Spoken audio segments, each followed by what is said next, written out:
Perkenalkan, nama saya Ita Purnamasari Kaka. Saya akan menjelaskan hasil pekerjaan saya. Yang pertama, strategi adalah pendekatan secara keseluruhan yang berkaitan dengan pelaksanaan gagasan, perencanaan, dan eksekusi sebuah aktivitas dalam kurun waktu tertentu. Di dalam strategi yang baik terdapat koordinasi tim kerja, memiliki tema, mengidentifikasi faktor pendukung yang sesuai dengan prinsip-prinsip pelaksanaan gagasan secara rasional, efisien dalam pendanaan, dan memiliki taktik untuk mencapai tujuan secara efektif. Yang kedua, tindakan membagi pasar, maksudnya adalah membagi pasar yang berbeda-beda atau heterogen menjadi kelompok-kelompok pasar yang sama atau homogen sehingga menghasilkan segmen pasar yang terdiri dari kelompok konsumen yang memiliki kesamaan dalam kebutuhan dan keinginan. Beberapa alasan utama tentang pentingnya peran strategi manajemen bagi perusahaan atau organisasi yaitu beberapa alasan utama tentang pentingnya peran strategi manajemen bagi perusahaan atau organisasi yaitu: yang pertama, memberi arah jangka panjang yang akan dituju. Yang kedua, membantu perusahaan organisasi beradaptasi pada perubahan-perubahan yang terjadi. Yang ketiga, membuat suatu perusahaan atau organisasi menjadi lebih aktif. Yang keempat, mengidentifikasikan keunggulan komparatif suatu perusahaan atau organisasi dalam lingkungan yang semakin berisiko. Yang ketiga,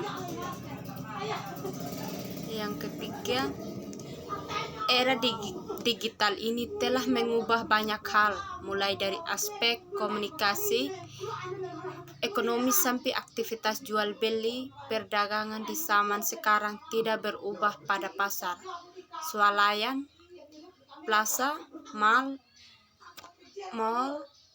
ataupun tempat-tempat perbelanjaan lainnya. Orang mulai nyaman menggunakan e-commerce karena dengan pembelanjaan online, manusia tidak lagi harus pergi ke e-commerce dan berbelanja. Segala transaksi selesai dan barang sampai di depan pintu rumah. Contoh, konsumen akan memberitahukan detail produk atau jasa yang diinginkan secara online kepada para produsen. Nantinya produsen yang mengetahui permintaan tersebut akan menawarkan produk atau jasa yang diinginkan konsumen. Yang keempat, sejak pandemi virus corona COVID-19 merembak dan meluas hampir ke seluruh penjuru dunia, membuat aktivitas penduduk di seluruh dunia menjadi terhambat yang memaksa semua orang harus diam di rumah, mengisolasi diri agar terhindar dari virus, terutama aktivitas yang berhubungan menutup semua orang untuk beradaptasi secara cepat dengan pola kehidupan yang baru, seperti menjaga jarak, selalu memakai masker apabila keluar rumah, rajin cuci tangan atau menggunakan hand sanitizer, dan menjaga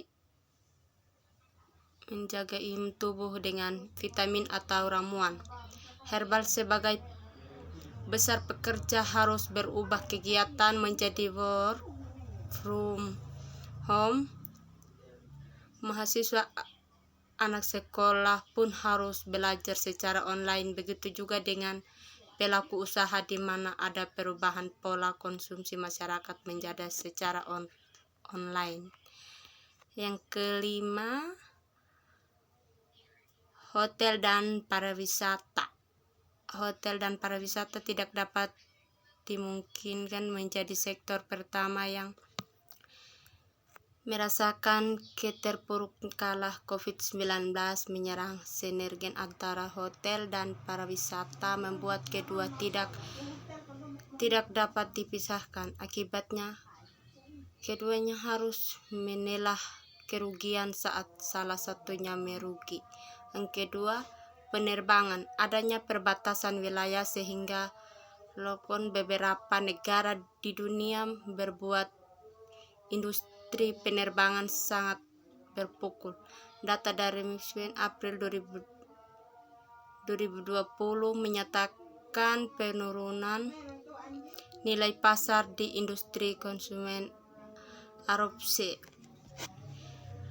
sebesar 46% dan menjadi yang tertinggi di antara industri lain, mulai dari pembatalan penerbangan sehingga proses refund menjadi pukulan krisis keuangan bagi setiap perusahaan penerbangan di dunia. Terima kasih.